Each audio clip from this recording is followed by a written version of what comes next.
My name is Sam Vaknin. I'm the author of Malignant Self-Love, Narcissism Revisited.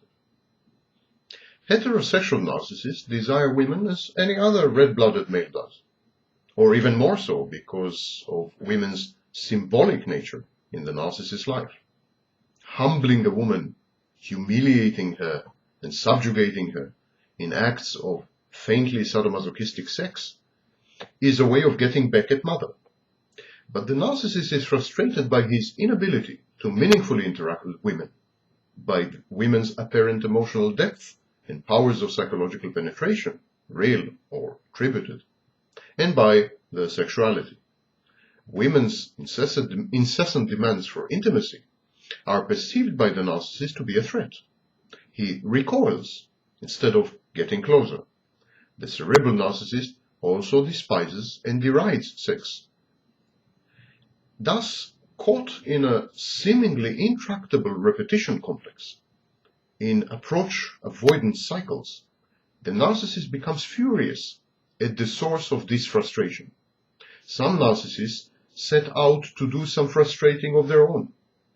They tease, passively or actively, or they pretend to be asexual, or they turn down, rather cruelly, any feminine attempt to court them, to get closer, or to have sex.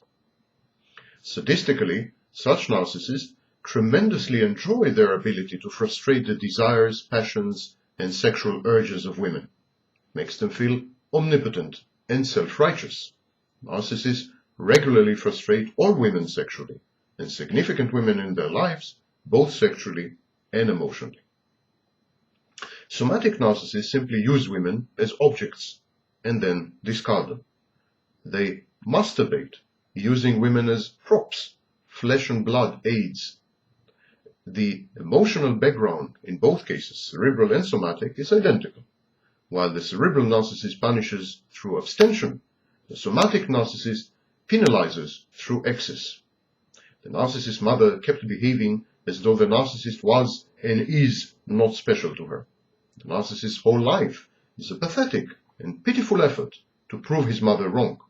The narcissist constantly seeks confirmation from others that he is special. In other words, that he actually exists. Women threaten this quest. Sex is bestial. Sex is common. Everybody does it. There is nothing special or unique about sex.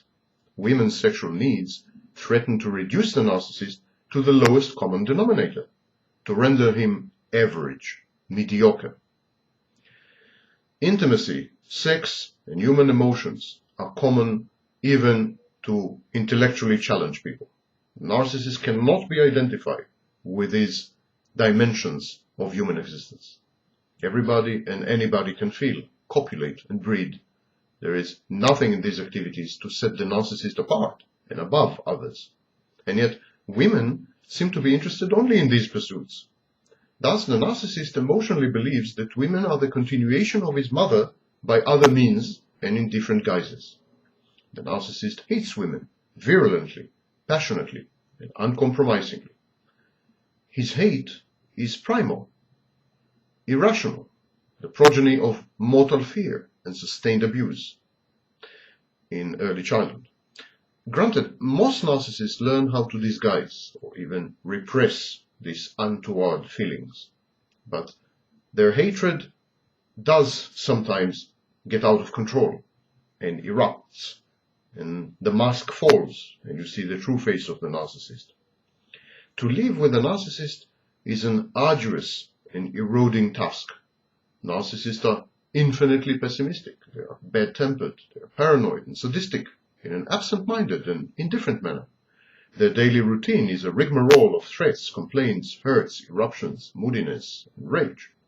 The narcissist rails against slights, true and imagined. He alienates people. He humiliates people because this is his only weapon against his own humiliation wrought by their indifference. Gradually, wherever the narcissist is, his social circle dwindles and then vanishes. Every narcissist is also a schizoid to some extent. A schizoid is not a misanthrope, but the narcissist is. Narcissists don't necessarily hate people in the deepest sense of the word. They simply want not to need them. They want to negate their dependence on them for narcissistic supply. Narcissists regard social interactions as a nuisance, to be minimized. The narcissist is torn between his need to obtain narcissistic supply from people and his fervent wish to be left alone. This wish springs from contempt and overwhelming feelings of superiority. There are fundamental conflicts, of course, between dependence, counterdependence, contempt, neediness, and devaluation, seeking people and avoiding people, turning on the charm to attract adulation, and reacting with wrath and rage to the minutest provocations. These conflicts, this unpredictability, this instability and lability of the narcissist's conduct, these lead to rapid cycling between gregariousness and self-imposed ascetic seclusion. Well, as far as the woman is concerned, such an unpredictable but always bilious and festering ambience, typical of the narcissist's romantic liaisons, is hardly conducive to either sex or love. Gradually, both sex and love become extinct in the relationship. Relationships are hollowed out. Imperceptibly, the narcissist switches to asexual cohabitation with his female spouse or partner. But the vitriolic environment that the narcissist creates is only one hand of the equation. The other hand involves the woman herself. As we said, heterosexual narcissists are attracted to women, but simultaneously repelled, horrified, bewitched, and provoked by them. They seek to frustrate and humiliate women. Psychodynamically, the narcissist probably visits upon women his mother's sins, but such simplistic explanation does the subject great injustice. Most narcissists are misogynists. Their sexual and emotional lives are perturbed and chaotic. They are unable to love in any true sense of the word, nor are they capable of developing any measure of intimacy. Lacking empathy, they are unable to offer to their partners emotional sustenance. Do narcissists miss love and loving? Would they have liked to love? And are they angry with their parents for crippling them in this respect? Who knows? But I think to the narcissist these questions are incomprehensible. There is no way they can answer these questions. The narcissists have never loved. They do not know what it is that they are supposedly missing. Observing it from the outside, love seems to them to be a risible pathology.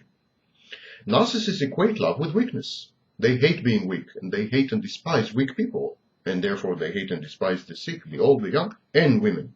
They do not tolerate what they consider to be stupidity, disease, and dependence, and love seems to consist of all these three. These are not sour grapes. The narcissist really feels this way. Narcissists are angry men, but not because they never experience love and probably never will. They are angry because they are not as powerful or inspiring and successful as they wish they were, and to their mind, as they deserve to be. Because their daydreams refuse to stubbornly refuse to come true, refuse to converge with reality, it makes them rageful. They are their own worst enemy, and in their unmitigated paranoia, narcissists see adversaries plotting everywhere and feel discriminated against and contemptuously ignored. Many types of narcissists, borderline narcissists for instance, cannot conceive of life in one place with one set of people, doing the same thing in the same field with one goal within a decades-old game plan, or career path, or relationship. To them, this kind of existence is the equivalent of death. They are most terrified of boredom, and whenever faced with its daunting prospect, such narcissists inject drama or even danger into their lives. They become reckless, abusive. This way they feel alive. The narcissist is a lonely wolf. He is a shaky platform indeed, on which to base a family or plans for the future.